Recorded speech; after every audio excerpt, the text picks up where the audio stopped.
کسی کو خبر دیے بغیر گزر جاتا ہے، اور جب ہم پلٹ کر دیکھتے ہیں تو خود کو پہچاننے میں لمحے لگ جاتے ہیں۔ انسان کے اندر ایک بچہ ہمیشہ زندہ رہتا ہے، جو کبھی ہنستا ہے، کبھی روٹھتا ہے، کبھی تنہا ہو جاتا ہے، مگر چہرے پر گزرتے لمحوں کی لکیر ہر احساس کو دھندلا سا کر دیتی ہے۔ ہم بڑے تو ہو جاتے ہیں، لیکن اندر کا بچپن کہیں نہ کہیں خاموشی سے زندہ رہتا ہے۔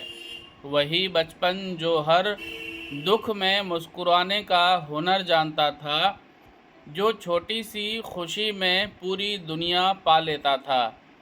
وقت ہمیں سمجھدار بناتا ہے، مگر ساتھ ہی وہ معصومیت بھی چھین لیتا ہے۔